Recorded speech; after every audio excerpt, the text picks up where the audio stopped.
situation which might not give them the best advice or the best trust from another human, that's breaking my mission. And so if you don't really stand up for something, you'll fall for anything. And those are the hard decisions I think you have to make as you build a business and get a personal brand. One other thing I wanted to actually talk about with you here is you have so many frameworks and tools and resources that you use. You talked about one, which is this revenue stream breakdown. Can you run us through that in like 30 seconds? The revenue stream? Yeah. How do you figure out what revenue streams you should be doing and what you should not be doing using your revenue streams assessment? Yeah, so simple. All you do is you list out all your revenue streams on the wall, and we just put it through a simple scoring process, and you go, okay, how many years have you been doing it? How much revenue is it? How stressful is it for you to keep up? And what's the DARES score? So DARES is an acronym that we use. It's 5 criteria that make a great revenue stream. We're looking for things that are digital, automated, recurring, evergreen, and scalable. Digital, automated, recurring, evergreen, and scalable. So basically, like, how scalable is this revenue stream? And then how life-giving is it to you? And you basically just fill in those numbers, and you kind of look at it, and a lot of times what will happen is things will jump off the page like, oh, we're doing this just because it makes a lot of money, but it's actually really hard, nobody likes it, it's sucking the life out of our team. And other things, like in the case of Lewis, where the podcast wasn't making a ton of money, but the other one is which has the most natural momentum. That's one of the other big ones. And it was like, it had so much natural momentum, and it was so life-giving, and it was low stress, and it was like, all right, well, what would happen if we did that? So, we tend to not be fans of multiple streams of income early on. Yeah. I think most of the people who I know who are rich or filthy rich, they didn't get rich from multiple streams of income. They got rich from doing one thing really, really well. They had one business that really blew up. They focused on concentration first, then they broke through the wall, and then did diversification second. So it's like, yes, many millionaires have many streams of income, but that's not usually how they created the first. Usually they create one stream of income. So most of our clients that we're working with are, their personal brands, or they're small businesses, or they're executives of small companies. And so we're trying to go, if you don't have a huge staff, then you need to figure out what one revenue stream is most likely to succeed and go all in on that one thing. So the revenue streams assessment is just like helps us sort of spot the winner. Yeah, it's true. I often think I'm tortured on that advice because I think you won't know what to go all in on until you try a few things. Sure. And so I think there's this like middle ground. It's almost like you have to actually do a bunch of revenue streams to start. You're testing them out. Yeah, you have a test period. And during that test period, you will actually, you'll think that one does really well, and then you'll realize, oh wait, it's actually missing core components. And you'll have to do that for a bit of time until you do another analysis where you say, oh man, of all of these things that we have, it's really one or two that matter, and then you double down on those. Yeah. And then you hit this, I think it might be 3 steps. It's like first step, revenue stream test and proliferation. Second step is like revenue stream divesting. And third step is getting rid of streams. Correct. Yeah. And then third step is revenue stream diversification.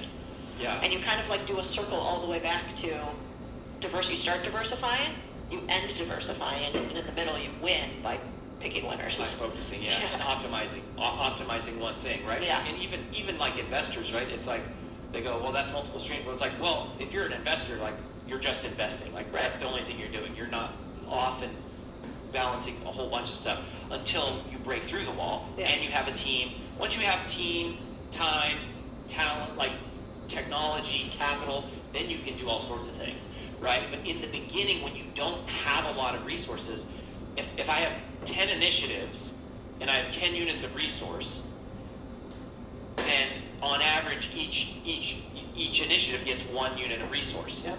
Once I become wealthy and then I can hire people to do stuff, now I can put more resources on more initiatives. But early on, it's like more people lose because of a lack of focus in that kind of like, I think in that scaling phase of going, I think a lot of small businesses like they're quick to add 70 revenue streams instead of figuring out let's keep the main thing. But I do agree with you. You've got to test early on to even know what works, what feels good, what is your audience responding to. Yeah. So I like that. But I like the dares analogy. I would totally use that on top of a business analysis. We use RICE often. Oh, tell me. Which is, so typically it's reach, impact, cost, and what's the last one? Oh, that's bad. There's one that basically says, like, I can't remember what the word is, but it's like how much time it takes for your team. And so it's a literal formula. But I changed mine from reach, which is like, I think could be touchy-feely, to revenue. So how much money do you make? Impact to the business, which might mean like how many people need to be on the assignment for it. Cost, how much is it going to cost you? And then how long will it take you? And so you actually lay out this revenue model that at the end gives you a number. And the number, then you can stack rank them and decide, okay, what's the next thing that we're going to do? And every time I come up with a new idea now, I try to make myself run it through a RICE model, because otherwise you have too many brilliant ideas that turn out they're not so brilliant when you compare them through your opportunity cost. You know what I mean? Yeah, opportunity cost is huge. It's like the biggest invisible cost that people don't pay enough attention to. It's just going like, well, I could do that, but what does that pull me away from? Like that being able to calculate the opportunity cost, I think is one of the. It's hard. It's hard, but it's one of the things that people like you do. And going back to what our conversation about trust, it's like never doing anything that compromises the trust of your audience, because that trust is the big opportunity cost. It's like, even if I could sell you something, right? It's like, sure, we could sell them some t-shirts. Gross. Is that the right thing though at this moment? It's like we can make a quick buck doing this or that or whatever, but it's going, don't ever compromise that trust of your audience. Yeah, let's talk a little bit about, so if I want to get paid for my expertise, what's the roadmap? Like, how do you go, okay, I right now am a chiropractor. I do want to become an expert that is known publicly. I want to break out of obscurity. Maybe I even run a service business and I want people to know who I am. What is the process that you take people through? Yeah, So we've gone through the first two steps, I think. yeah, finding your who, Uh-huh. right? And then you got to figure out what problem do you solve. Then you figure out how do you solve it in one sentence. It's really tough. It's going, how do I solve that problem for that audience in one sentence? The next thing we do is we figure out what one revenue stream matters above all in my business. Then the next thing is we take people through a process called captivating content. So we then extract out of their head what is their system that they use for solving that problem. And we want to create original thought leadership, truly innovative intellectual property. My TED Talk that went viral was called How to Multiply Time. There's thousands of books on productivity and tons of people who talk about time management. But the focus funnel, which was the thing that went viral, my talk, you have to get that from me. Why? Because it came out of my head. So we really work on that to go, you can't be someone, you're not going to be paid at the highest level if you're playing cover tunes. So good. Like it's not wrong to play cover tunes, like that can be fun, but don't expect to be the person that sells out arenas if you're playing cover tunes. You got to learn to write your own music, and expertise is the same way. So we teach you how to create quotable moments, how to create visuals. We call them frameworks, charts, tables, diagrams that are unique to your methodology, the way that you do it. And this is why, again, we come back to serving the person you once were, because the credibility is not that you get somebody else out there who waves a wand and says, oh, you're credible, or you have a designation. The credibility comes from you've walked the freaking path. Like, you've overcome that obstacle, and you go, this is how I did it. And as long as you're teaching people how you did something that you actually did, or how you helped other people to overcome that, we model that up. Then we put people through something called world-class presentation craft, which is preparing their content for the spoken word. So in our universe, the spoken word is the fastest path to cash. To take someone from an absolute stranger, I've never heard of you, to a lifelong fan can happen in 1 hour if you have a world-class 1 hour presentation, which can be a podcast interview, it can be a webinar, it can be on stage, it can be a breakout workshop. But if you do it right and you structure your content, someone can go like, how have I never heard of you before? To all of a sudden, I am binging every book you've written, every podcast episode. Then in phase 2, we do all the digital stuff. That's social, funnels, copywriting, etc., podcasting, ads. And then you get to phase 3, which is often a book. A book, still to this day, is the primary way that you break through the wall of the mainstream to become recognized as a true thought leader. So we do a lot with that. Also the business of speaking. And then we really focus on sales and how to have a sales conversation. And then phase 4 is scaling the infrastructure of the team you need to like pull all of this stuff off. It's so good. I mean, you know what the funny part to me is one, books suck to sell. So I think They're hard to sell. They're hard to sell, and yet I think a lot of people want to hit the New York Times. You and I both know what it took to hit that, even with a giant audience. It's a lot of work, and anybody who says that it's not a lot of work, by the way, is lying. Can we talk about that? I mean, I giggle so hard. It's like, no, I don't care that much. And then I talk to you, and you're like, well, I know what they're really doing. It's so good. But the interesting part about books is you don't have to sell a ton. And that was one thing that, you opened up my eyes for a lot of our portfolio companies and our CEOs who are the best, painting company in the world, That One Painter, who run an incredible franchise company, Resi Brands, that we run. And I'm talking to him about a book because I'm like, man, you don't need to sell hundreds of thousands of copies.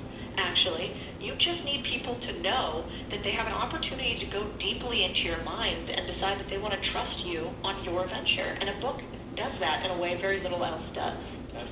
Absolutely. One of our other mantras around books is we say, bestseller lists don't change lives, but books do. Yeah.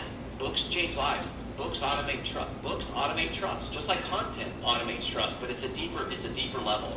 There's a more intimate experience when you're holding the book or you're listening, you're right in somebody's ear, and they're hard to sell, and yet you pour years of your life into get it captured in the book.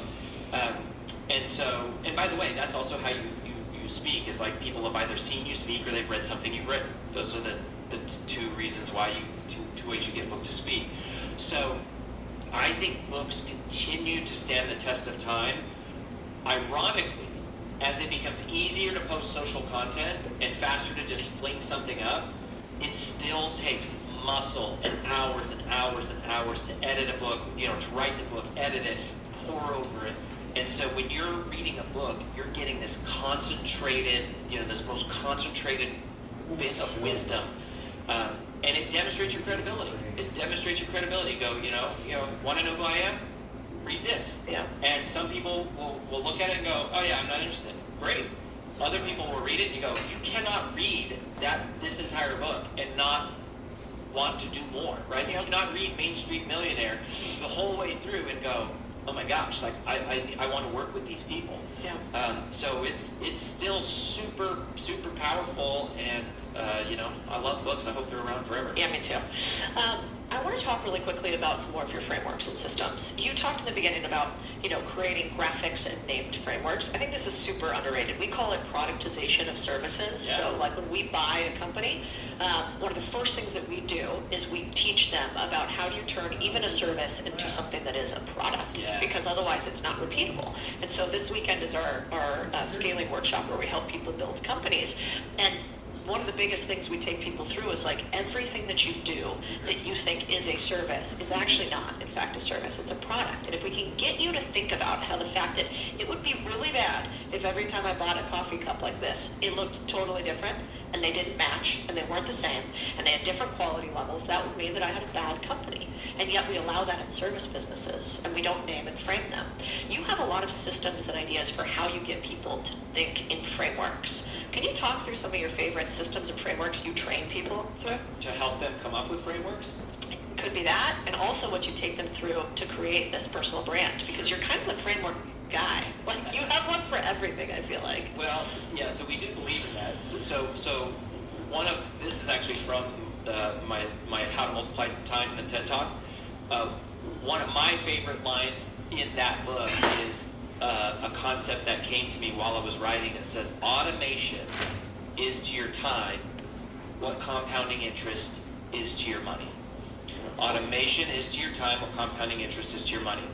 Inside of commoditizing a service-based business is the way you automate it. You make it replicatable, duplicatable, scalable, repeatable, right? So for experts, we have to be able to do that. If my expertise lives in my head, the only way you can get it is from me. If it lives in a book, it's scalable. It also, we have strategists at Brand Builders Group, right? So we have about 50 employees, and our strategists can teach and expand it because they're teaching a body of knowledge. So the biggest trick to this is very simple, is you first have to clarify the idea. And we say it ugly first. Always just say it ugly first. And write, the first rule of writing is to write. Then you edit and get clear on what you're trying to say. Once you then say it clearly, then you go say it with a picture. So say it ugly first, then say it clearly, then say it with a picture. So once you're saying it clearly, you go, how could I show this visually? Yeah. And if you train your mind to think in that way, then all of a sudden it resonates with people, and it becomes more transmittable, which is part of virality, right? Is it's going, in order for it to transmit, someone has to be able to share that idea. So anything that makes that idea more shareable, either the way you package what you say or the visual representation of what you say, makes that idea more transmittable. And we're as concerned in going viral offline as we are in going viral online. And so if you can ask yourself that, the other question that we always ask is, how can I forward the thinking of what's been done? So there might be an existing visual or framework that's out there, and you go, okay, well, how can I add to this? That's what a thought leader does in the true positive sense of the word, is to forward the thinking that's been done. How can I add a layer of usefulness or utility on what else has been written in my space? And that's why it's like, we can all talk about topics that other people have talked about, but don't play cover tunes, right? Advance the thinking. Do the work for the people. This is another framework, is we try to go, how can I do more of the thinking work for my customer? So if you use the revenue streams assessment, it's one thing that I'll say, hey, go think about your revenue streams and think about which ones are the ones you should focus on. But if I turn it into a tool and I do the thinking for them, I create a tool that forces them to think in the sequence in which I would think, or another successful client of mine would think, that's where great visuals and frameworks and tools come from. It's so true. It's wild because it's personal brand. All of this personal brand is exactly related to building a business. If you want to be a leader in a business and you don't want to hate your business and hate your life, you have to name and frame everything so that you can automate things and then eventually delegate and outsource it. Otherwise, you don't have a business, you have a job. And so it's actually kind of the same. I think about it with some of our businesses. It's like, we have something called the rule of 3. So every time you do a task that has more than 3 steps and you do it more than 3 times, it needs to become an SOP, right? And so rule of 3. And so I don't have to say, hey, remember that you need to create an SOP on this XYZ thing. I just go rule of 3, and they go, yeah. And so then you get to say less words, and your people get to be an extension of your brain, which is so smart. And it's funny because I never thought about it in that way. But if you could think about building your business the exact same way as building a brand, it would be so powerful. Like, we have something called the Empire Builder Survey, which basically takes people who own a business through a series of about 13 questions to tell them what value their business has and what areas they could do to make their business more valuable.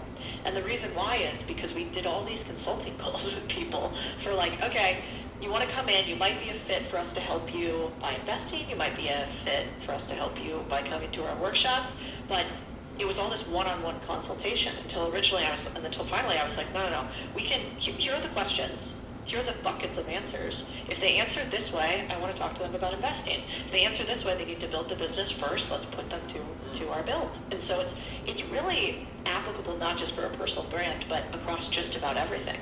And you also have like a survey or some tools and resources for them, don't you? Yeah, okay. Yeah, absolutely. Yeah. So we invested about over $100,000 conducting a national research study called the Trends in Personal Branding National Research Study. So it's weighted to the U.S. Census, right? It's statistically valid. We followed all traditional academic rigor. It's PhD led to understand how much does this personal brand stuff matter to businesses. So it turns out 74% of Americans say they are more likely to trust you just because you have an established personal brand. 63% of Americans say they're more likely to buy from you because you have a personal brand. 58% of Americans say they're willing to spend more money on the products and services that come from founders where they know the personal brand and the values of the founder. I mean, this, and if you stratify the data by generations, like the age range of people who filled it out, all the trends show that in the next 10 to 30 years, it's going to matter even more. Even more. Now, it's ironic where our worlds collide is to build a business that has value, you want it to be independent of a person. That's the whole thing that gives a business value.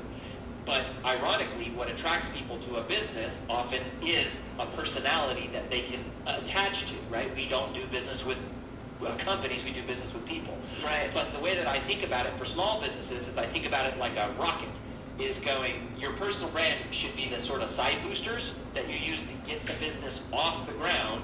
But then once you get it launched out into space, then your personal brand falls off and the business can just sort of follow a trajectory and live on without you. But it takes a personal brand can help tremendously early on. So there's a bunch of data.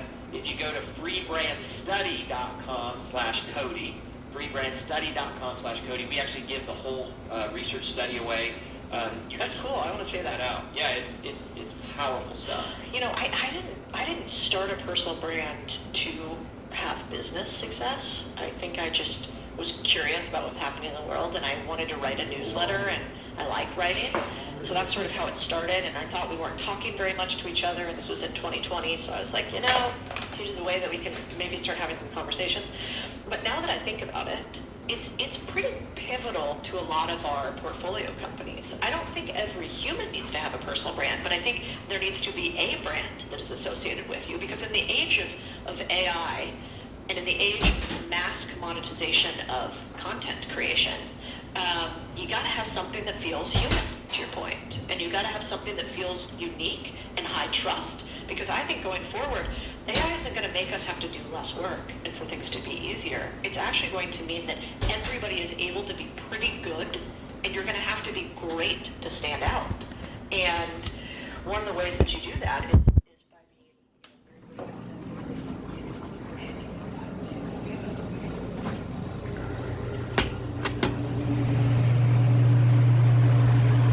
Normally stack all 5 or 6 trays, but I need to organize them here. We're gonna get more shelving for there and put all the boxes in the back. It's nice to have boxes. Why throw away so many boxes when you sometimes need boxes? It's crazy to need boxes when. good looking dudes. What's that? And